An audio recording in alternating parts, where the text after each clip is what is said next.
Welcome back to another episode of Growth Through Ganja Smoke with me, Miss Pearl. This episode is called My Way and it comes from Limp Bizkit.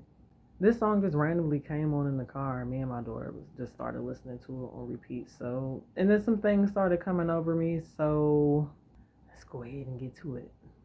This is my perspective on taking control of your own life. Before my awakening, I was just mad at the world. And then one day, all that shit fell out. And there was nothing I could do besides just be honest. At that point, I had seen everything. I was exposed to everything. So I had to take responsibility. I had to do a lot of cleaning up because when the shit fall out, that's when the cleaning process begins. I don't know how you can bounce back from that because it's like once you see and once you get to certain stages in your spiritual journey, your healing journey, you can't go back.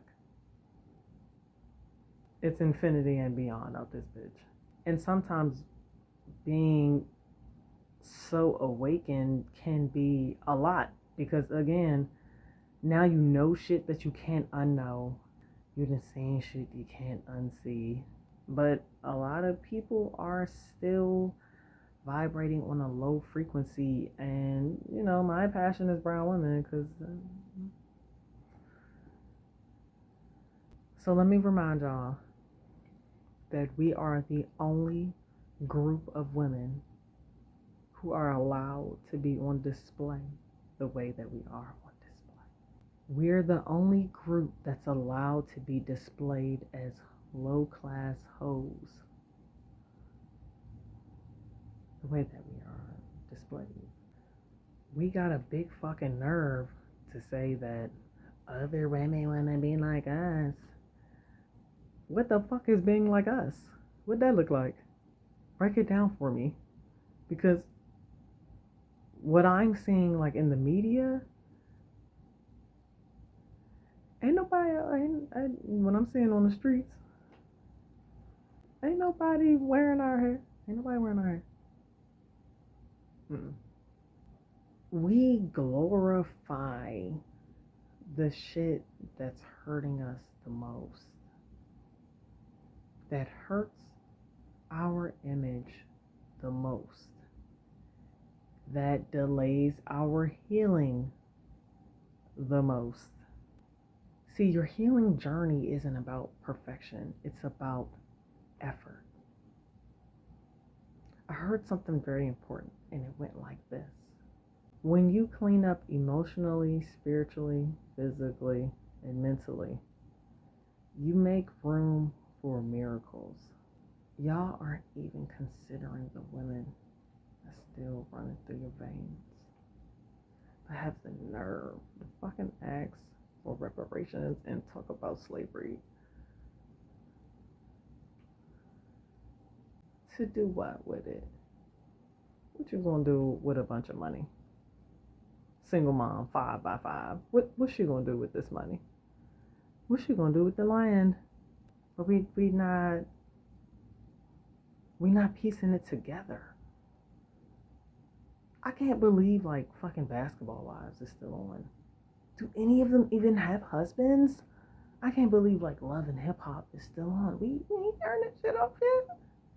I don't even be knowing. I just be on Tubi. I just be on YouTube looking for the right shit. And all of this, just came over me just listening to spiritual development because just about everything that I listen to lead me right back to the healing journey of brown women. That's like the foundation of the whole thing. The longer it takes for brown women to clean up, the longer the delay in our healing as a group. I promise you that if motherfucking Taylor Swift woke up one day and decided that she was gonna look like Sexy Red, music would be shut down for 24 hours. Music is about to be shut down. They're gonna delete all that shit. Mm-mm. They not having that. When she did that song, Shake It Off, she was shaking a little flapjacks and whatever she had on. And then you see how long Miley Cyrus was you see how long she was doing that shit for? She was doing that shit for about yeah, about that long. She was like she took a good ass look around after showing her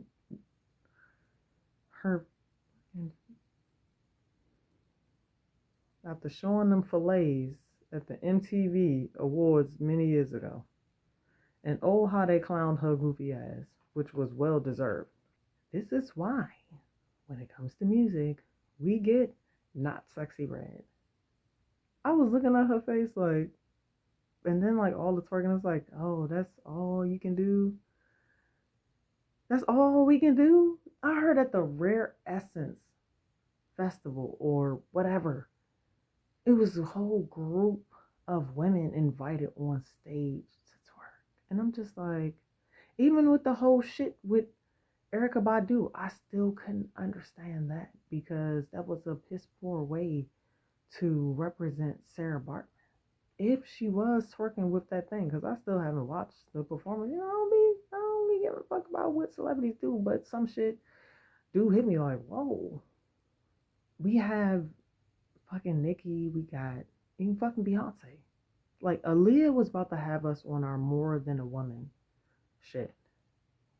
And then all of a sudden Beyonce got shoved down everybody's throat. Just like they shoving all the rest of them down every fucking thing on your phone. They shoving that shit right there.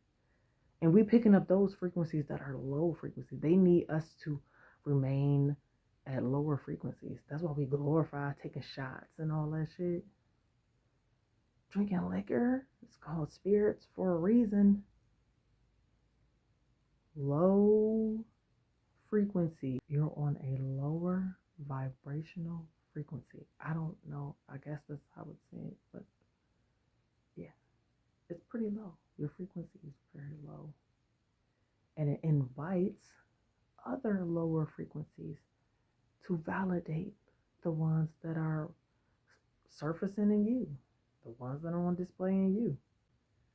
Our healing is suppressed the most. And you can blame social media. But I blame us. Why aren't we like reporting these videos of us like looking low class in the streets? Why are we not reporting it? We just sharing it. We need to not share it. We need to like shut it down. We if if we really wanted change, we would have to start with ourselves. Again, what is a mother that's on all the government systems programs going to do with reparations? She will blow that shit. Again, imagine if we sat back and considered all the women running through our veins. We're still a piece of them, and we're today's representation of them.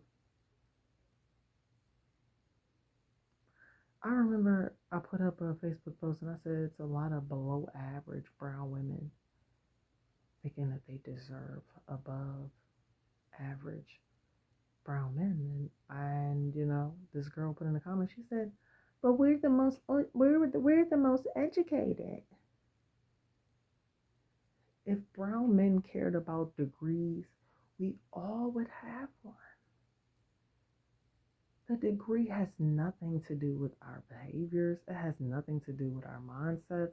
It has nothing to do with healing us to be who we really are. Remember, we're the only ones.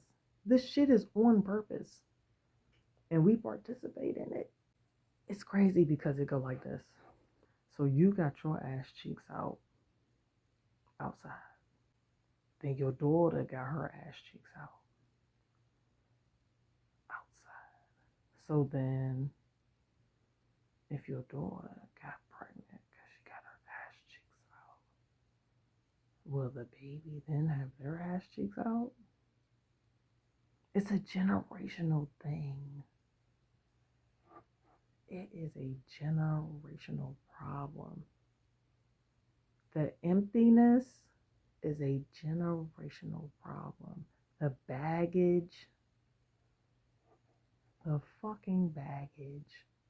Imagine your mother not taking care of herself and then you don't take care of yourself. We want to be accepted without even accepting ourselves first. We are worshiping other women's hair and then we acting like we better than them. No, let's see your real edges. Let's see your real edges so then we can see where your self-esteem really at. Pull your real edges out. Back in the day, that was called an invitation to rape. And I heard this from someone recently and it made a lot of sense. I remember being down U Street, probably just getting some pizza, and then I was on my way back home and a youngin' walked by and she looking all over her shoulder every 2 seconds. You wouldn't feel like that if your ass wasn't out. Like literally her ass was out. Her ass was literally out walking down the street. And it's like, yeah, it looked different in the club than it does when you out walking the streets by yourself, dark. But it's still a bad look on both sides. Go to the club with a white woman at, or go to like one of the events of like Mexicans or something. You're not about to see that. A lot of shit that we do, probably you're not about to see that over there. Remember, we are the example now. So a lot of the excuses, you're gonna have to let that shit go. Just like all that anger you got built up. All that, whatever you got in your spirit, fizzing up at the top. Yeah, you need to go ahead and let that shit go. Because you're delaying the healing of the generations that came before you and the generations could be coming up after you. You know the tears that you cry are not just your tears. They're also the tears of the women that came before you. Imagine holding all that shit in. And the women before you, they can't even be free on the other side. Imagine that.